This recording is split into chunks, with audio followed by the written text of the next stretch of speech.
Hi everyone, I'm Brimstone and welcome to the review of Say Hello to Sunshine, the second record by the band Finch. Today we're celebrating the 20th anniversary of the record, so I have to go back and see if it still holds up or not. My story with this band is quite simple. Back in 2014, I found this band because I was searching for songs where Daryl Palumbo, the vocalist of Glassjaw, was a guest vocalist. I was just checking out throughout the songs. And well, he did two songs with Finch, Project Mayhem and Grey Matter, and those are the first songs I've heard from this band. I was like, this is amazing, I have to check out their discography. So I've listened through What It Is to Burn. I must say that I wasn't happy with it. I've enjoyed like 4 or 5 songs of the record. My favorite to this day is Untitled. I even did a guitar cover of it back in 2017. But this album, Say Hello to Sunshine, is a whole different story. It was like recorded from 2004 to 2005. They started writing songs back in 2003. Bitemarks and Bloodstains and A Man Alone were the first songs written for the record back in 2003.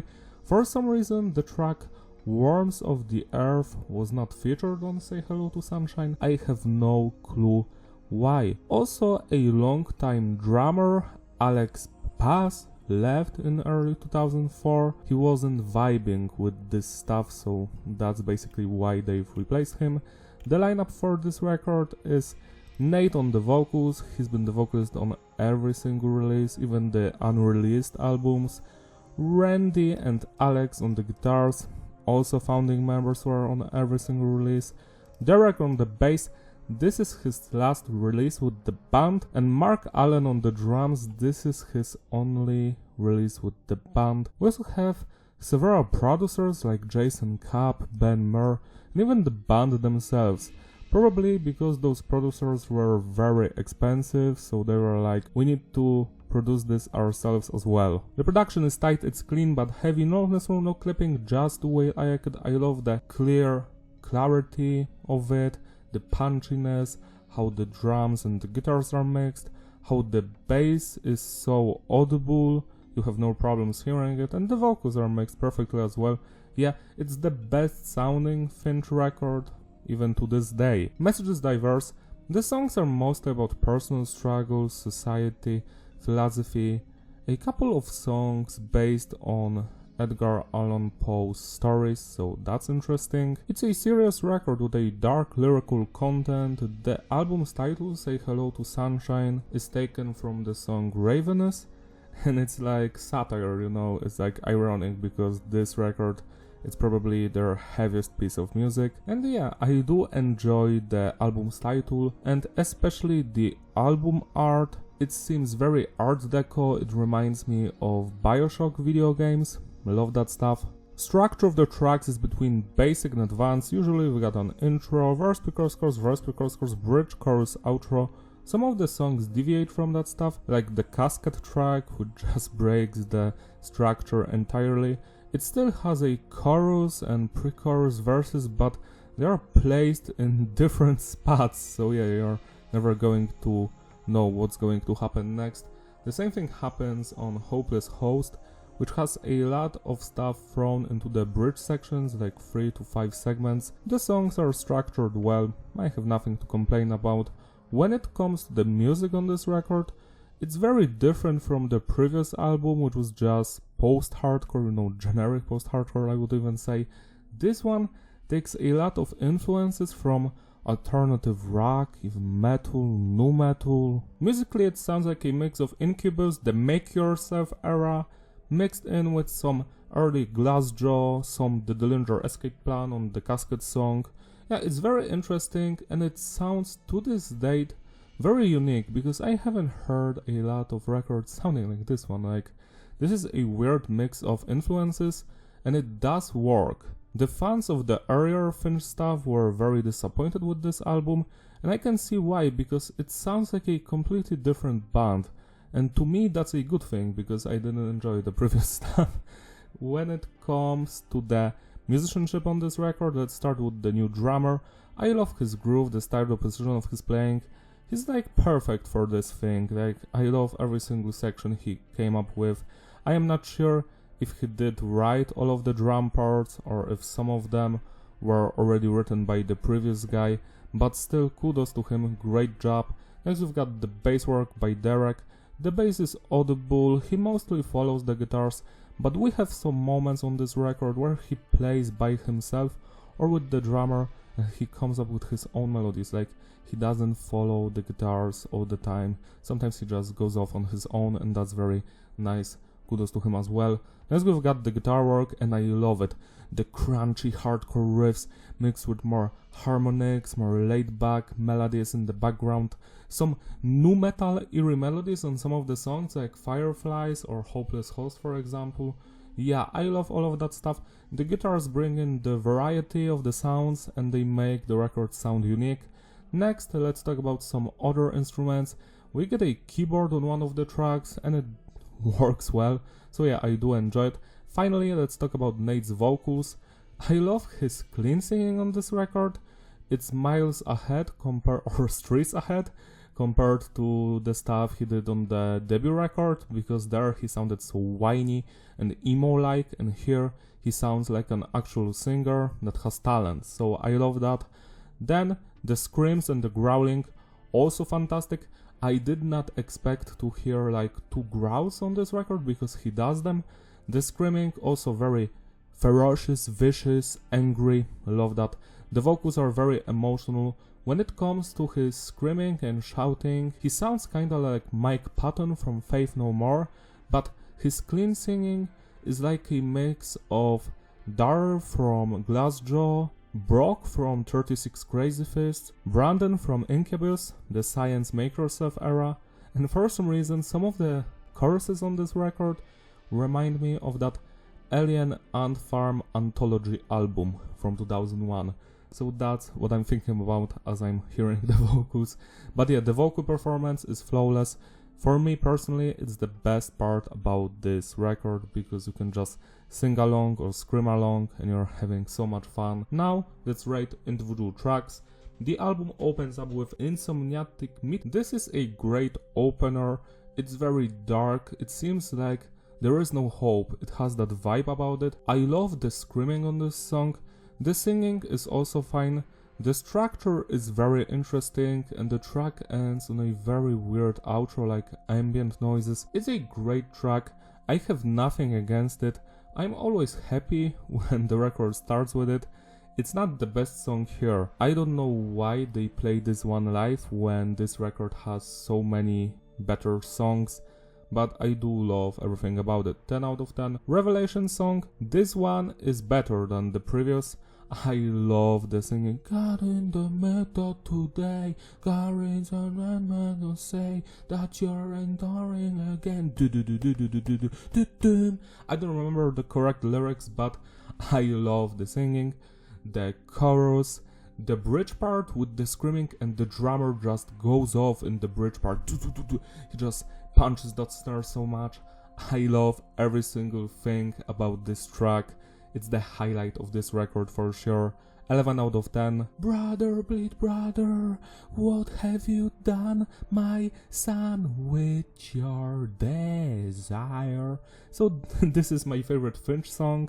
It's the best track on the record by far. The lyrics, the vocals, the guitar riffs, the bass lines, the drumming, it's all fantastic. Open your eyes. In the end, everything dies, and I die for you, and I die, and die for you, like 2 or 3 different voices are singing that part. It's just so beautiful. Sorry for butchering it, but I'm not a vocalist, but that part, it always makes me tear up. Like, I am so sad at that part, and the chorus is just so much fun. I'll hold my breath until the end. I pray for us to make it through. I'll hold my breath. I like how the first chorus he just screams that part, but on the second chorus he sings it, and then repeats it.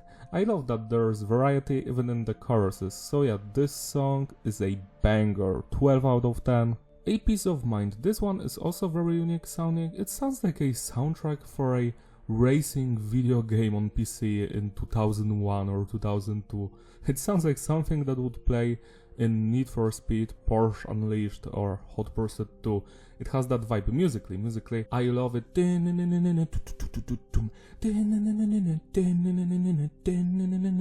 Love the harmonics, the open and closed notes, all of that stuff. It's very nu metalish sounding. I love the verses. Treacherous, hold on me with daggers for teeth. A pound of flesh or regret, I tell you to marionette, limp around my neck. Who knows which way to go? I love how much energy the vocalist has on that part. And then Tracker burns our eyes, sent by the river to tell me lies. Love that stuff. Very melodic, very cool sounding. Then the verses come back. Cold shades of sonnet. Why do I remember the lyrics for this one but not for Revelation song? I have no clue. I broke apart the disguise, the demon lives in my eyes, underneath your breath. Softly spoken death. Black. The black is not on the songs.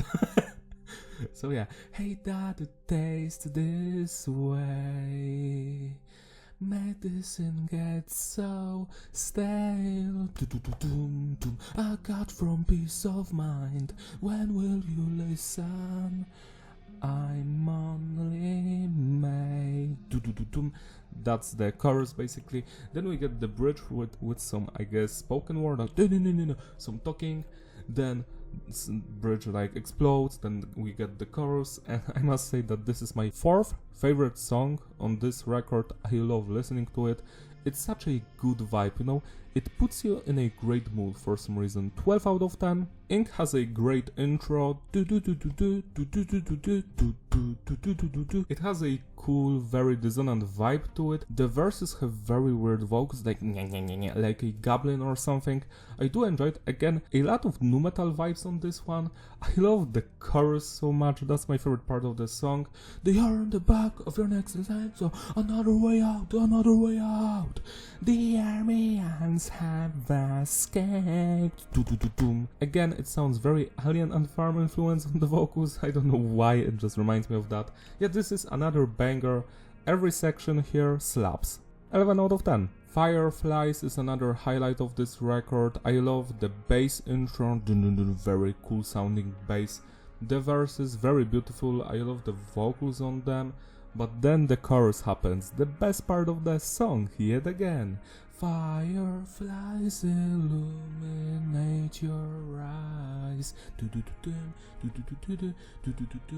Demon will lead me back to earth again. Something like that.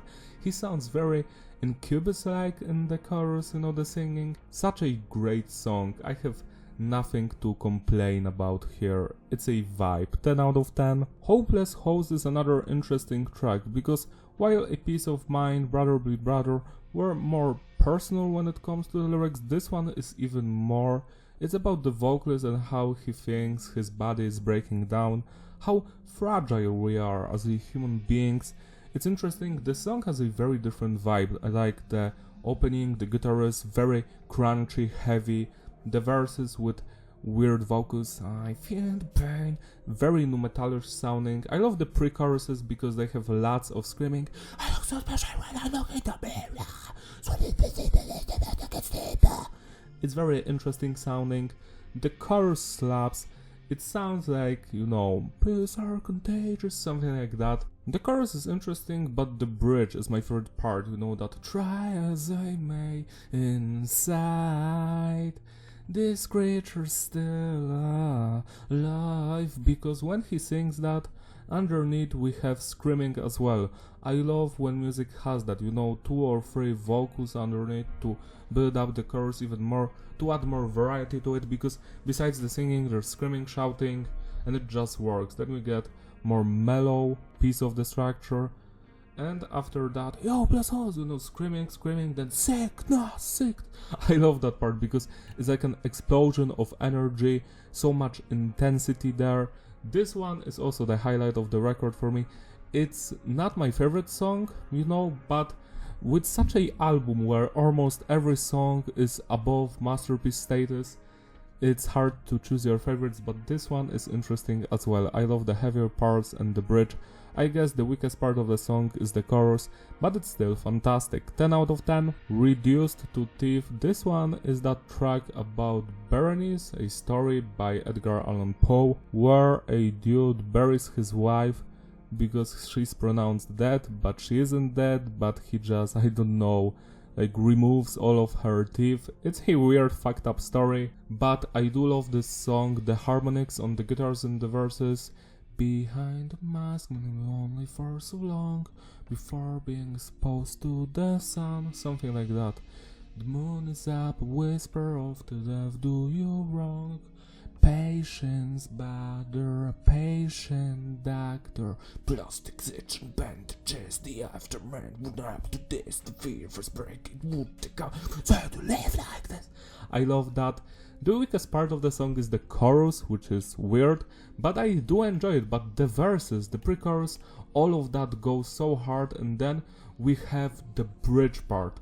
The bridge part is so good. Cage rats, experiments, brain with no oxygen, release all the hostages, you've got to wash your hands of this. Murder, murder. I love how they basically scream murder, murder. Like so many fantastic parts in this song, it's hard to choose a favorite. I love this one with all of my heart. One of the highlights of this record for sure. 11 out of 10. Amen Alone, the second song written for this record, has a very interesting vibe because it sounds so positive, but the lyrics are not. Din din din din din din din din din. Old man loneliness is a son of a bitch, but heads bound and can scratch the atria. God of all the stars and bleed for days. Who could stand veils with friends like this? Something like that. The vocals are very, so much energy in them, sassy a little bit, all of that stuff. Love the chorus, the guitar riff slap. This is a banger, it's a heavy song, it sounds different from everything else on the record, but that's actually what defines Say Hello to Sunshine for me. Every song has something different about it. This one, I have nothing else to add, check it out, it's a banger, 10 out of 10. Miro is a very straightforward sounding song, I love the verses here. Slumber has raised me, comfort is only skin deep. The chorus, I burned, that one sounds very Incubus-like, like from Make Yourself, I love it. The verses yet again are my favorite part, the bridge is cool, the song has a basic structure but it's fun for sure. Not the best track here, but it doesn't have any flaws. I'm always happy when it comes up. 10 out of 10. Ravenous is my second favorite song from this band. I just love the intro.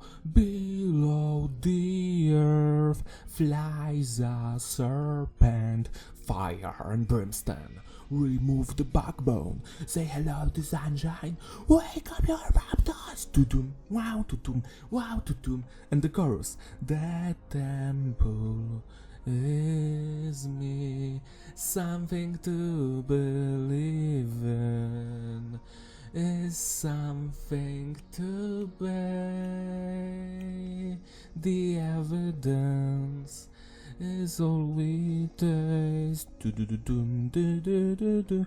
structure is basic, but the verse, fantastic. The chorus, even better. The outro, man makes changes, man wants everything. Everything is also fantastic. Like, the entire song has all of the best parts. I have nothing else to add, go check it out, 12 out of 10. Bitemarks and Bloodstains is apparently about some anime about vampires, and it has that vibe. For me personally, it's one of the weaker songs here, because it very reminds me of their first album, vocal-wise and music-wise, especially with the guitar and the verses, sounds very like the What It Is to Burn album, and I'm not happy about that. I'm sure many people are going to hate me because I don't enjoy the first record, but I'm not going to lie to you that I like it because everyone else likes it. It's not great to me, but this song is fine. The chorus sounds great. The verses, yeah, could have been better. The pre-chorus, But what I do love about this song is the bridge, you know, that part with blood lost for this girl, blood lost for this boy. I love the singing and the screaming there. That part I love to just repeat over and over again. That's the best part of the song, basically. It's a great track, could have been better. I feel like the record would have been better if this one was just a bonus track, to be quite honest. Great song, but yeah, nothing special. 8 out of 10. The Casket of Roderick Usher, on the other hand, is one of the most unique sounding songs on this record. It's like the Dillinger Escape Plan plus Mike Patton of Faith No More. It's heavy, it's straight to the point, it sounds demented. Again, it's based on a story by Edgar Allan Poe.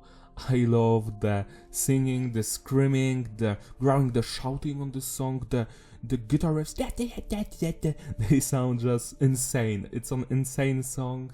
Human flesh, open earth, prepare your burial, prepare your burial.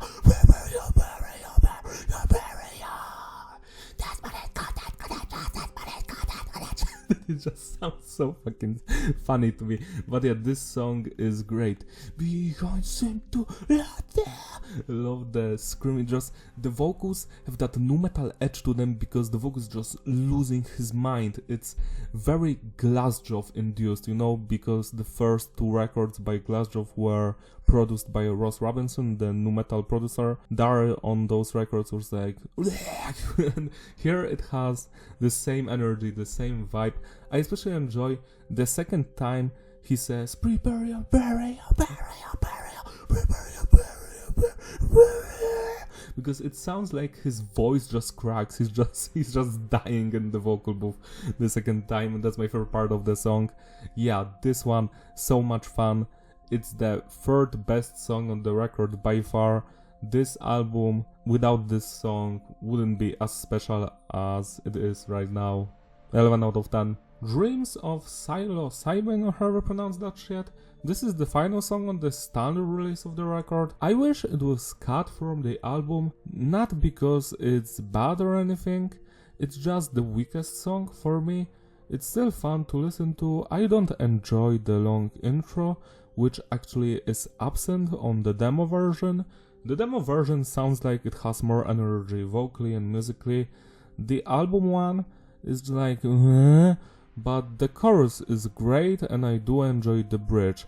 The guitar riffs, okay, fine, but yeah, this song sounds like it doesn't have identity. It's like, it's one of those songs they like recorded because they had to have many tracks, but we do know that is not the case here, because the band said they've recorded 20 songs for the album, and we only heard 16, so what about those 4 other tracks? I would love to hear them, if they are better than Dreams or not. I guess they could be better. It's a sad ending to this record because it's the weakest song, but I do enjoy it. I don't skip it, I listen to it in its entirety, but I wish the record was like shorter, you know, without this track. 7 out of 10. Gag 2 is a bonus track on the United Kingdom release, which I own, and I am happy because this song is great. This sounds like a proper ending to the album instead of Dreams. It has energy, I love the guitar riffs, the vocals, the chorus slaps, same with the bridge. It's not a perfect song because you can hear that this track was like unmixed, or it didn't have any producer except the band, because it sounds like that. The demo, yet again, sounds like it has more energy, but it has worse quality, so yeah, something for something, not on the level of most of the tracks on this record, but I prefer it over Bitemarks and Dreams. 9 out of 10. And the final track, the Japanese bonus song, which is sung in Spanish, I think? Spanish Fly.